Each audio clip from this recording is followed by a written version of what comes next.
February 1899. Across every state, including sunny Florida, the United States became an ice box. Niagara Falls froze. The Mississippi River turned to solid ice, and temperatures plunged to near minus 50 degrees Fahrenheit. America faced a winter so brutal that modern meteorologists still struggle to explain how it happened. How did the impossible cold wave of 1899 freeze an entire nation in its tracks? Could it ever return? On the morning of February 11, 1899, a U.S. Signal Service observer in eastern Wisconsin recorded a temperature of minus 50 degrees Fahrenheit. That reading was not an outlier.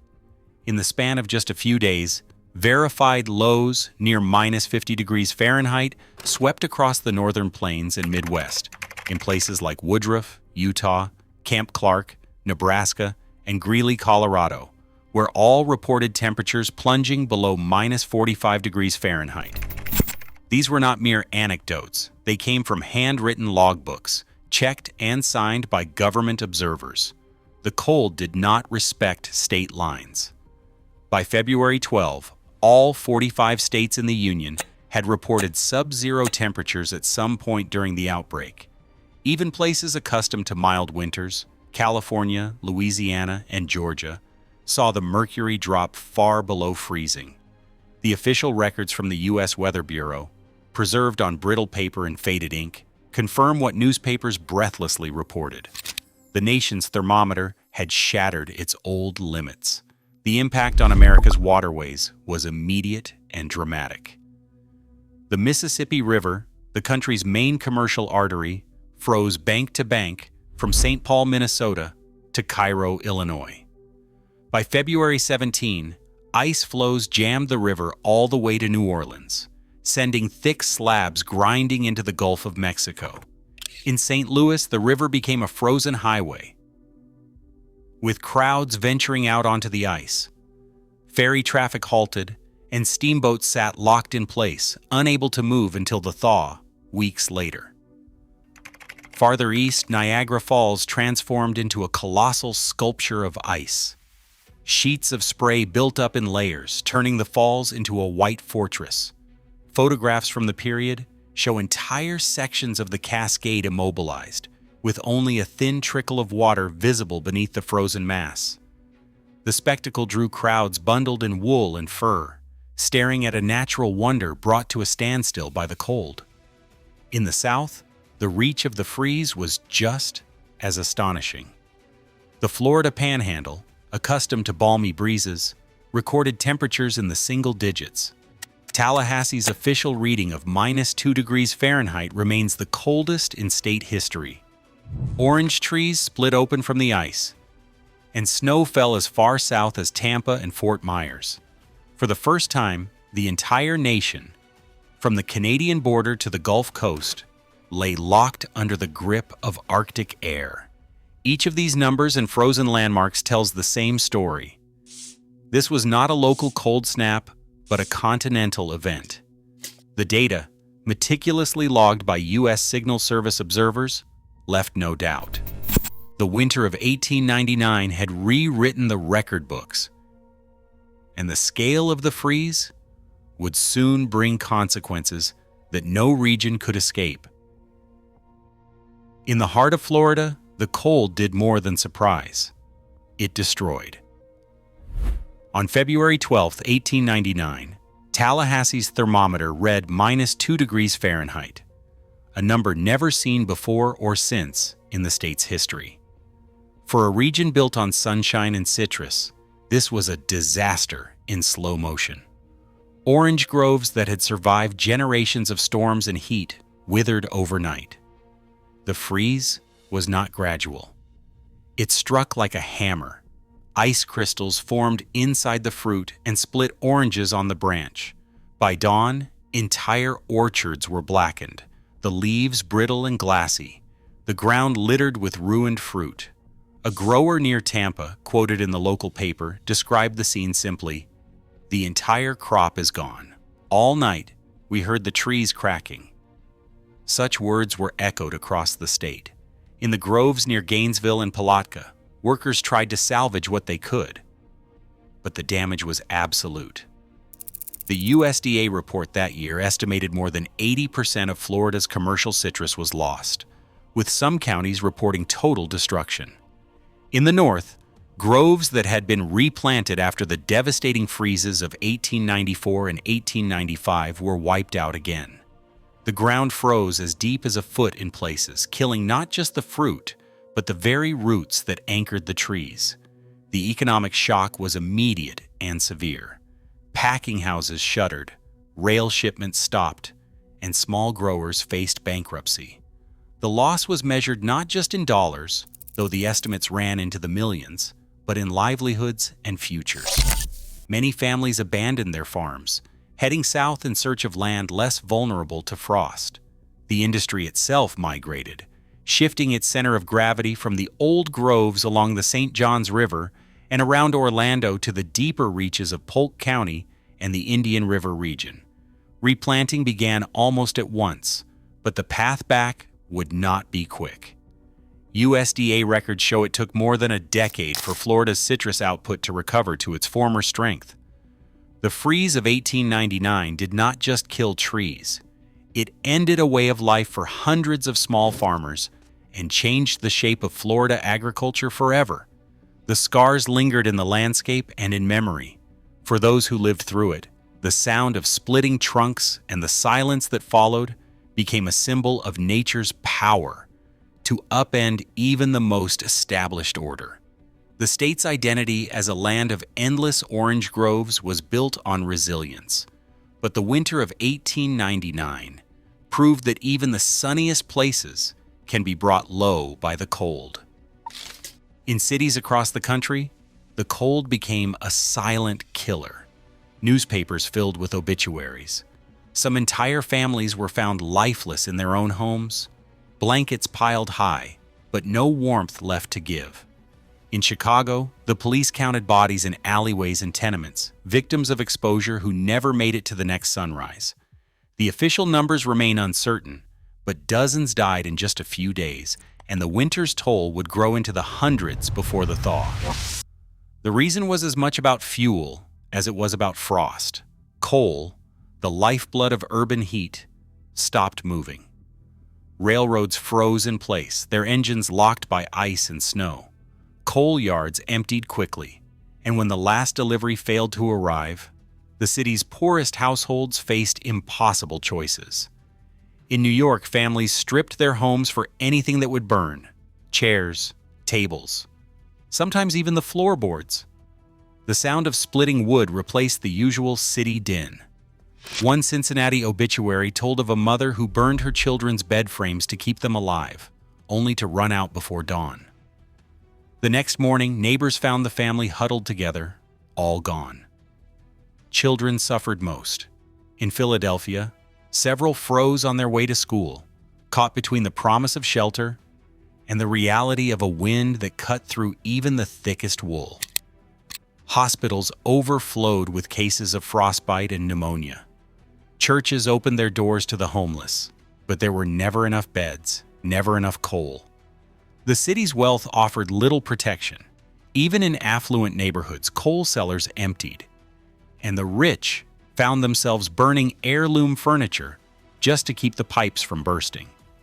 The winter of 1899 exposed a simple truth: when the heat failed, everyone was vulnerable. The cold did not discriminate, and in its grip, America's cities became places of quiet desperation, measured in the number of names added to the daily obituary column. On February 13, 1899, a low-pressure system gathered strength off the Gulf Coast and began to pull moist air northward into the teeth of the Arctic cold. By nightfall, snow was falling from the Carolinas to New England, and the East Coast braced for what would be remembered as the St. Valentine's Day blizzard. Washington, D.C. bore the brunt. Over the course of 2 days, the city was buried under 20.5 inches of snow, an all-time record at the time. Streets disappeared beneath drifts as high as a man's waist. Streetcars vanished under white mounds. Horse-drawn wagons were abandoned mid-route, and government workers struggled to reach their offices, only to find them locked and dark. The city's daily business ground to a halt. Elsewhere along the coast, the story was the same. New York received nearly 16 inches, Boston more than 15 inches. In Philadelphia, snow piled so high that telegraph operators sent frantic messages about lines snapping under the weight of ice. The monthly weather review recorded snow totals of 15 to 20 inches across the region, with some towns reporting even higher drifts where wind funneled the snow into narrow streets. Local governments scrambled to respond, but the tools of the era were no match for the storm. Snowplows, powered by horses, could only clear a single narrow path, quickly blocked again by blowing snow. Police and fire crews tried to keep main roads open for emergency wagons, but most neighborhoods became impassable. In Baltimore, the mayor declared a citywide shutdown. In Boston, milk deliveries stopped for the first time in memory. The blizzard layered catastrophe atop catastrophe. Already reeling from the record cold, the East Coast now faced isolation. Coal stocks sat stranded in rail yards that no train could reach. Telegraph silence cut off news from city to city. For days, the nation's capital and its largest urban centers were left to dig themselves out, one shovelful at a time. Railroads, the arteries of American commerce, froze in place as the cold deepened. Steel rails contracted and snapped with rifle-shot cracks. Switches froze solid, and locomotives, even with their fires stoked high, sat stranded in snowdrifts. In the Midwest, entire trains were marooned between towns, their cargo of coal and food stuck miles from those who needed them most. The Pennsylvania Railroad, the country's largest, reported hundreds of miles of immobilized track. In some places, crews worked around the clock with pickaxes just to clear a single mile, only to see the line buried again by blowing snow. Telegraph lines, already heavy with ice from the blizzard, sagged and finally snapped under the weight. By February 14th, the electric hum of communication went silent across vast stretches of the country.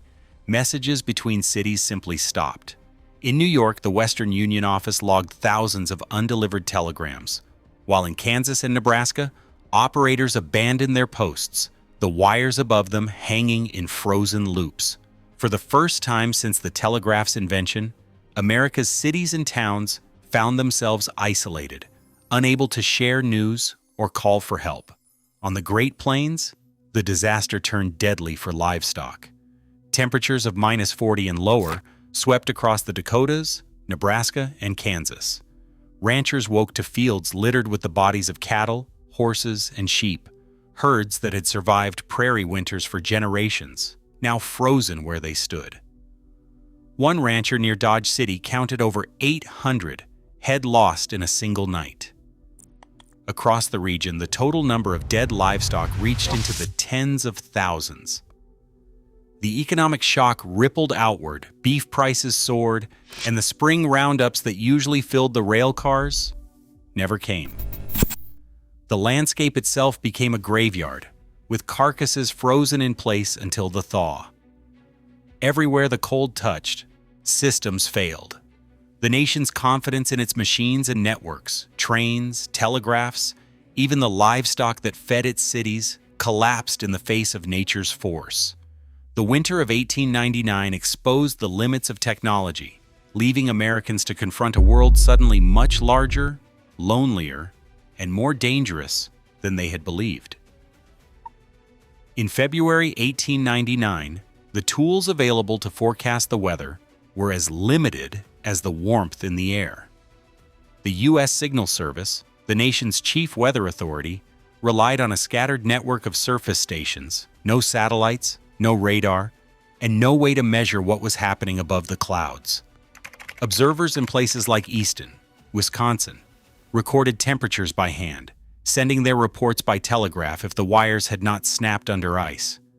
The cold that swept the continent was not just a matter of temperature, but of atmospheric mechanics, a puzzle pieced together only after the fact. At the heart of the event was an Arctic high-pressure system of extraordinary strength.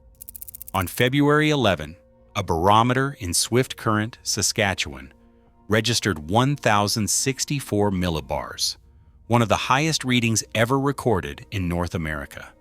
This massive dome of cold, dense air pressed southward, flattening the usual boundaries between regions.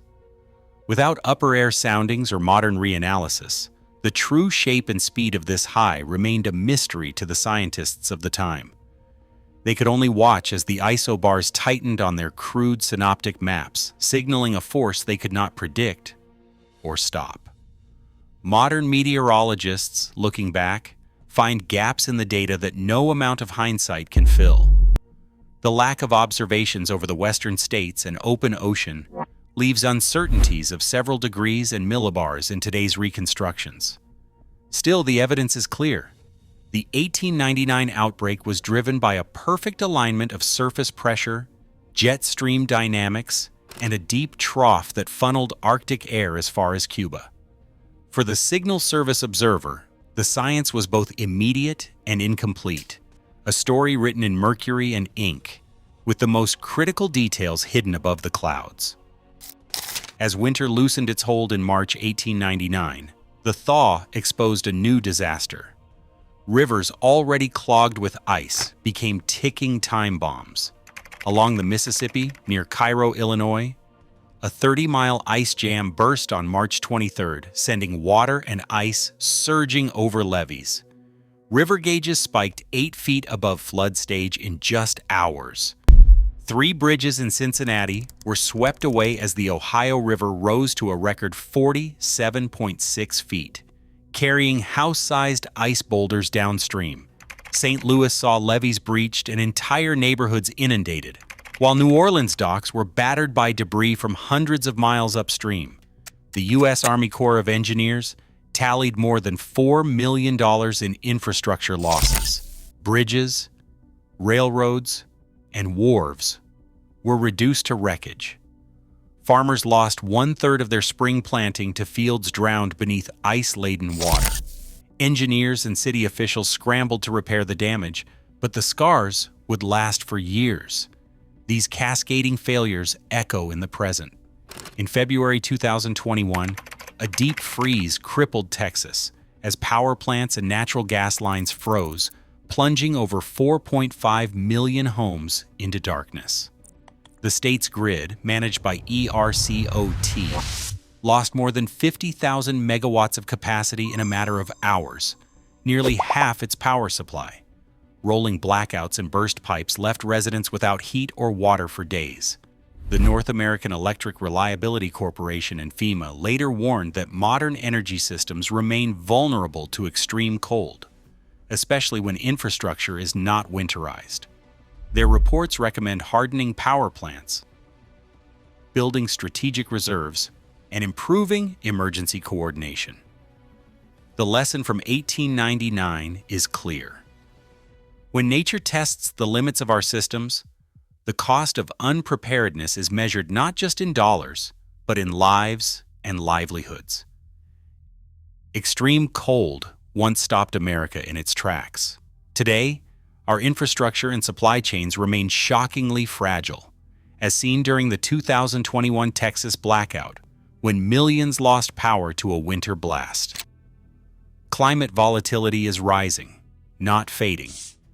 Preparedness is no longer a lesson from history, it is a necessity for survival. The next deep freeze could test us in ways no one expects. What would it take to be ready this time?